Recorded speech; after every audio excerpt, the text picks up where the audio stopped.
Bonjour et bienvenue à tous pour cet épisode un goûter et une formation. Et nous avons un invité spécial, donc Frédéric Grandjean, grand formateur de vin éternel. Et donc, je vais, cher Frédéric, te poser quelques questions sur ton offre de formation. Et puis on creusera un petit peu après Equinox, puisque c'était aussi l'objet de notre rencontre, si cela te va. Parfaitement bien. Ok, nickel. Alors, tu proposes trois formations qui sont en apparence aussi différentes que du camembert, du brie, tu vois, du cantal. Je voudrais qu'on commence par le premier, le management d'équipe. Qu'est-ce qui rend cette formation aussi savoureuse que du brie? Si ça vaut ce que du brie, c'est. En fait, ce qui fait la saveur de ça, c'est que je m'occupe pas tant de l'outil que ça, je m'occupe pas tant de la méthode, je m'occupe pas tant de ce qu'on a l'habitude d'entendre en fait sur le management. Ce qui m'importe, moi, c'est toi en tant que manager, dans ton environnement, dans ce qu'on t'impose, dans ce que tu as comme ressources, en fait, comment tu peux jouer avec ça. Parce que ce qui fait ma touche, c'est ce côté un peu, j'ai envie de dire, personnel, quoi. C'est ce goût personnel que tu vas avoir toi dans ton management. Ton façon de manager, tu vois, c'est pas la mienne, c'est pas celle de quelqu'un d'autre, c'est la tienne, et c'est important en fait que j'aille t'apporter ces outils-là et te permettre de les approprier. Bon, en fait, en gros, c'est un peu comme une pizza où tu aurais une 4 fromages et tu décides d'ajouter des morceaux d'ananas parce que toi, précisément, Yes. tu aimes le côté sucré-salé, en fait, du truc. C'est l'avantage de la pizza, tu vois, c'est que là pour le coup on peut la faire à sa sauce, alors que ton brie, c'est peut-être un peu plus compliqué Ouais, un d'y peu plus mettre. compliqué, ouais. Je suis d'accord. Ok. Du coup, deuxième question. Ta formation, mieux se connaître pour mieux servir, ça consiste en quoi? Enfin, là, pour le coup, si je reprends l'exemple de la pizza, pourquoi elle serait différente de la première? Moi j'aimais bien ton image là pour le coup du fromage, c'est que en fait je me rends compte que ça reste tout du fromage que je fais. C'est tout le temps la même chose, c'est-à-dire que l'idée c'est encore une fois d'aller chercher indépendamment de la partie managériale, c'est toi en Mhm. fait comment tu te connais mieux. Et après d'ailleurs tu vas pouvoir peut-être l'utiliser après dans la partie managériale. Mais si tu veux pas la partie management, ça n'empêche pas qu'on peut bosser sur soi et avoir un peu plus de comment je fonctionne en fait, comment tout ça ça marche, comment quels outils il existe qui me permettent de mieux comprendre en fait quels sont mes besoins. Mhm. Et en fait à partir de ce moment-là, on va se rendre compte que on a besoin de manger, tu vois, là pour l'instant on a trouvé des solutions pour manger. Mais on a tout un tas de besoins psychologiques qu'on n'a pas forcément appris en étant petit et qu'on vient amener dans la relation à l'autre. Et ça va venir souvent nous obliger à mécommuniquer. Parce que Mhm. nous, on va mettre un engagement, un enjeu dans notre échange, et toi, tu en as peut-être un autre. Et puis, en fait, on va pas se rencontrer, en fait. Cette Mhm. formation, elle est là pour ça. D'accord. Alors, maintenant, pour la troisième, puisqu'il y a la notion de mieux se connaître, mais avec la process com. Alors, là aussi, déjà, en quoi la process com va pouvoir aider à se connaître et faire en sorte que ton plateau de fromage, finalement, il y ait une cohérence dans ce que tu proposes, quoi. Bah, la process com, pour l'histoire, on va rattacher toujours à ce plateau de fromage. L'histoire, historiquement, ça vient de la NASA. Donc la NASA, en fait, faisait du travail pour essayer de comprendre, mener un travail pour essayer de comprendre comment on pouvait anticiper les comportements sous stress, parce que forcément, Ok, là-haut, quand tu es dans la station orbitale, il se peut qu'il y ait un peu de stress. ok. Et le problème, c'est que tu peux pas aller fumer ta clope ou sortir faire pisser le chien. C'est pas possible pour te détendre, tu vois. Donc il va falloir apprendre à communiquer avec l'autre. Et pour communiquer à l'autre, c'est comment je fais pour anticiper éventuellement ses besoins, mais surtout comment je fais pour anticiper les miens. C'est-à-dire que je sais, en fait, avec cet outil-là, quels sont les grands drivers qui font que je vais systématiquement, quand je regarde un peu dans le rétroviseur, quand je pars en vrille, quand je vais m'agacer, c'est toujours sur le même endroit, c'est toujours la même façon. On a quand même Mhm. des grands drivers qui fait que quand tu regardes un petit peu avec un peu d'honnêteté envers toi-même, tu dis ouais, c'est ça, il faut pas trop venir me gratter là-dessus parce que c'est compliqué pour moi. Et donc l'idée, c'est de mettre une conscience là-dessus. D'accord. Donc la ProcessCom, pour le coup, c'est un outil merveilleux pour arriver à comprendre ça.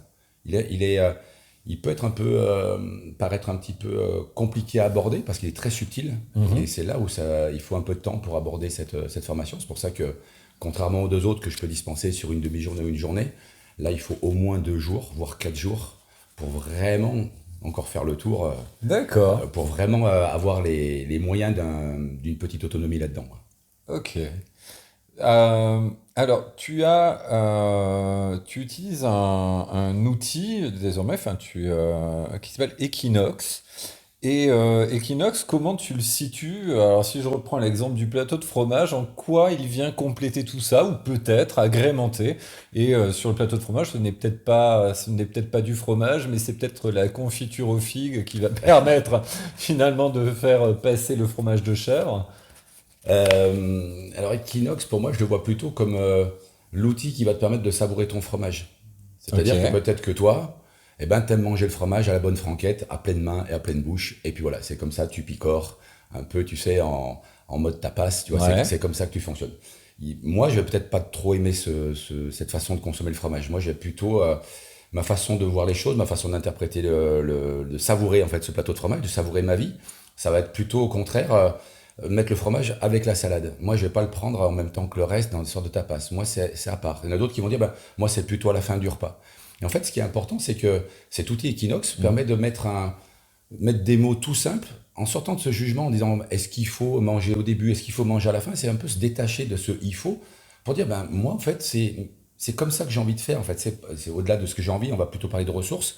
Mes ok. ressources à moi, c'est là on va peut-être se détacher de l'image du plateau de fromage. Mais moi, mes ressources, elles sont là. Moi, je fais 1,60 m et je veux jouer au basket.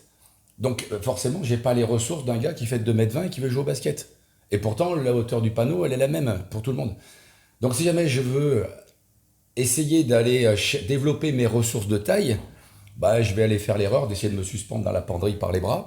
Et tout ce que je vais gagner, c'est pas gagner des centimètres, c'est me faire une luxation de l'épaule en fait. Et on se rend compte que dans notre culture, dans notre apprentissage, en fait, on se force à faire comme il faudrait. Et on oublie de dire, mais si jamais je mesure 1,60 m, j'ai peut-être des qualités de détente, j'ai peut-être de la tonicité, j'ai peut-être tout un tas d'autres ressources à ma disposition, dont j'avais jamais imaginé que je pouvais me servir pour aller servir mon objectif professionnel ou mon objectif perso, peu importe. Mais en fait, je vais plutôt conscientiser de dire, ah ok, je fais 1,60 m, j'assume, je joue à fond sur ma détente, et en fait, en jouant à fond sur ma détente, je serai un basketteur pro. Et il y a des exemples de basketteurs pro qui font pas 2,20 m. Mm. Et donc l'idée d'Equinox, c'est vraiment quelque part de se réassumer, d'aider à recomprendre comment on fonctionne et d'arrêter de parler d'axes de progrès et de points forts. C'est juste dire, est-ce que c'est une ressource qui est facile pour moi d'activer ou c'est une ressource qui est compliquée pour moi d'activer. Et Ok. après, ben, je le... Ah, concrètement, du coup, pour qu'on puisse tous comprendre la mécanique, ce process-là, Equinox, donc ça passe par un test, Voilà. ok? Tu effectues un test et toi, tu analyses donc les résultats de ce test-là et il y a un compte-rendu et ce compte-rendu, il contient quoi globalement? Alors, le seul petit mot que je vais reprendre, c'est moi, j'ai pas de compte rendu en faire, en fait. D'accord. C'est vraiment donc tu remplis un test. Ouais. L'idée, c'est que on essaye de matérialiser ce qui se passe là, quoi. Ok. C'est-à-dire quelles sont tes préférences cérébrales. Est-ce que voilà, tout ça, c'est des choses qui sont très structurées, très organisées, très scientifiques en fait. Et l'idée, c'est de pouvoir voir apparaître devant soi quelque chose. Oui, bien sûr. Tu vois, souvent on me dit, ah ben tu me dis tout haut ce que je savais déjà tout bas. Et tu vois, c'est souvent ce truc-là en disant, mais comment ça se fait du coup que tu avais besoin de ça alors, puisque tu le savais déjà. Et en fait, on a ce besoin de confirmation en disant, mais ouais, quand je regarde dans le rétroviseur, c'est ça. C'est-à-dire que c'est pas moi qui fais faire le compte-rendu. En fait, que dans l'échange qu'on va avoir d'1 heure après que tu aies pointé ton questionnaire, c'est je vais te renvoyer en fait cette image qui est là. Qu'est-ce que ça veut dire? Et c'est toi qui va venir mettre une conscience là-dessus en disant, ça, ok, c'est quand je fais ça en fait, c'est ça que je sollicite. Ok. Et je comprends pourquoi aujourd'hui, depuis peut-être 10 ans, j'ai une frustration dans mon métier parce que je n'arrive pas à exprimer cette ressource que j'ai là, mais D'accord. mon environnement ne me le demande pas, ou je ne me sens pas le droit de l'utiliser, et donc ça crée une frustration chez moi. Et à l'inverse, on va venir mettre le doigt, et c'est ça mon métier que j'adore, c'est aller titiller, tu vois, avec beaucoup de bienveillance, je sais que ce mot est un peu galvaudé, mais comment on met un peu d'amour dans, eh ben ouais, ça te pique, mais pourquoi ça te pique en fait? Ben ça me pique parce que je suis en effort en permanence là-dessus. Et c'est là où D'accord. cet outil-là, moi, il fait le lien avec tout ce qu'on a dit avant, Ok. c'est que je me retrouve là, ça m'est arrivé une fois, et c'est quelque chose qui m'a vraiment marqué, avec un manager qui a pris conscience que dans son équipe, il avait quelqu'un qui, depuis des années, était en effort. Mais il était en effort parce que c'est ce qu'il lui demandait de faire, en fait. Ok. Et donc, pendant toutes ces années, il lui a dit, tu vois, ça, tu le fais pas assez bien. Tu vois, t'as beau te pendre par les bras, bah, t'arriveras jamais à 2,20 m. Mais là, il a pris conscience que le mec, il se pendait par les bras pour essayer de coller à ce qu'on lui demandait. Donc, au lieu de lui dire, bah, t'y arrives pas, il a complètement changé son management en disant, mais bravo pour. Enfin, je me rendais pas compte les efforts que ça demandait de faire ça. Les efforts d'être rigoureux pour toi, je me rends compte maintenant l'effort que ça demande. Et donc Ok. sa posture managériale change complètement. Et ça permet aussi aux collaborateurs à un moment donné de désacraliser ce truc-là en disant mais peut-être que j'ai le droit de dire aussi ah, j'ai fait cet effort pendant 20 ans, est-ce que je peux encore le faire 20 ans de plus ou 10 ans de plus, tu vois, Mhm. on parle du recul de l'âge de la retraite, tu dis je re-signe là pour 10 ans là, où finalement je me dis sans en vouloir à personne, me dire ok, ça me correspond pas et c'est ok, je change d'environnement et comment je construis ça, voire je co-construis. J'ai plein D'accord. d'exemples d'entreprises que j'accompagne aujourd'hui avec lesquelles, avec cet outil-là, on co-construit le parcours du collaborateur, en interne ou en externe.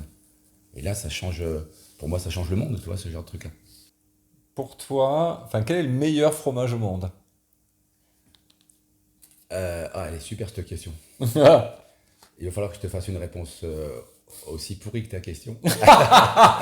Moins moisi, s'il te plaît, qu'un Saint-Nec ou Voilà. un Non, en bleu. fait, quand je dis pourri, c'est que j'adore ces questions. C'est l'essence même du coaching, en fait, c'est de poser des questions qui n'ont pas de réponse toute faite et qui t'obligent à un moment donné à venir te. Vas-y, fais toucher des fils qui n'ont pas l'habitude de se toucher. C'est pour ça que je te parle de questions pourries parce qu'elles paraissent pourries, mais c'est des belles questions. Le meilleur fromage, tu vois, je me dis c'est le mien, en fait, c'est celui que j'aime. Et j'ai pas à chercher à convaincre qui que ce soit de ça, quoi. C'est le mien, c'est celui que j'aime. Donc à moi de mettre en place mes ressources pour aller me le payer, pour aller en avoir plus, pour me permettre de m'éclater là-dedans, et puis m'assurer juste que ce fromage-là, ce soit OK pour les gens de mon entourage si je le mange avec eux, tu vois, c'est juste comment je fais ça. Et si c'est pas OK, comment je fais pour en avoir et que ça les gêne pas, en fait. C'est qu'une question tu vois, c'est un mélange. Questoire, c'est un mélange de questions et d'histoire. Tu vois, c'est un nouveau La mot que je viens d'inventer. questoire. Ah, La c'est bien questoire. ça. C'est pas mal Ok. comme lapsus. Et c'est juste question d'équilibre qu'on va retrouver aussi beaucoup dans la communication non violente. Toi qui es un pro de la communication, c'est mes besoins, les tiens, et c'est pas l'un contre l'autre, c'est les deux. Ça sera les deux, mon colonel. Il n'y a pas de discussion possible. Par contre, il va falloir qu'on co-construise ce truc-là, quoi. Donc mon fromage, c'est le mien. D'accord. Dernière question et après je te libère. Quelle serait la raison convaincante mais totalement ridicule selon toi pour qu'on fasse appel à toi? Donne-moi une raison convaincante mais complètement ridicule. Une question convaincante et ridicule. Bon, ce qui me Euh, vient tout de suite, là, sans trop réfléchir, c'est ben, on est prêt à mettre, je sais pas, 100, 200, 300, 500, 1500 € dans un téléphone portable. Et tu dis, c'est quand même, je vaux quand même plus qu'un téléphone portable, non? Et ben pourtant, ce que je t'apporte, ça coûte moins. Ça coûte bien moins et je pense que ça te servira beaucoup plus. Il y a une personne que j'accompagne qui a mis sur LinkedIn un super post et donc un petit coucou à Hélène de Fairplay. Elle a mis, en fait, ça vous coûtera moins cher qu'un téléphone portable, mais ça aura beaucoup plus de portée. C'est C'est pas beau. mal ça. Eh bien, je te remercie Merci à toi. infiniment. À très bientôt, Fred. Merci beaucoup, Seb.